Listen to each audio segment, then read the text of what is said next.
I first met Sinead, I fell in love. For the next 27 nights and 28 days, we were inseparable. We lived together. We went everywhere together. We slept together. Contest chair. It was April 2016. I was 6 months in to an 8-month round the world trip, and I had arrived in New Zealand. In Christchurch, I met up with Jack, who I met for one day back in Myanmar 6 months earlier. We headed to the pre-arranged car park to find Sinead, full of fear, anxiety, and trepidation.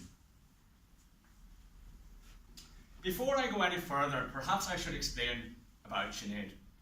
Sinead was, and probably still is, a camper van, and we met her in the car park of Happy Campers Car Hire Company in Christchurch, New Zealand. Why call her Sinead, I hear you ask? A stereotypical Irish name, I know. No, we decided to call Sinead for this reason. Back in 2003, it turned out that Jack and I had both bought CDs, and the debut CD, and so far only CD, by Sinead Quinn, Fermanagh greatest expert, after Robbie Brown, Jenny Brown, and Nuna Cassidy. Sinead's single was called I Can't Break Down. She also released a commercially unsuccessful album called Ready to Run. As we left that car park, we hoped that our Sinead would never break down and always be ready to run. In the 5,494 kilometres that followed, Sinead never did break down, and she was always ready to run. As we made our way out of that car park, I uttered the words I heard at my high school graduation 10 years earlier. In 20 years' time, you will more regret the things that you didn't do rather than the things that you did do. The words of Mark Twain, which my high school principal had quoted. Queenstown was the first stage of our itinerary. Queenstown is known the world over as the adrenaline junkie capital of the world.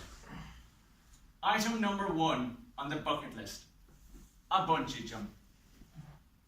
A bungee jump involves jumping 134 metres or 450 feet above the ground. You jump off a ledge attached to a cable car overlooking a canyon. I stepped forward. I looked up. I looked down. I spread my arms out like Christ the Redeemer statue in Rio de Janeiro. I couldn't quite stretch out my legs as far because these were my free yoga days. I jumped forward with no poise, no dignity, and no self-respect, and I wheeled like a banshee.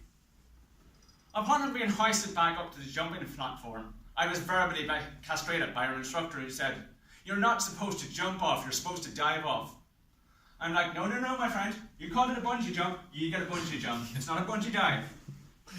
Our conversation was rudely interrupted by Jack, who screamed like a Westlife fan as he completed his bungee jump. We returned to our skip on wheels, as Jack now affectionately calls Sinead. I started rubbing my hands. My teeth started to shatter, and I started to shake violently. I needed another fix, another adrenaline fix. We retrieved our bucket list from the microwave in the camper.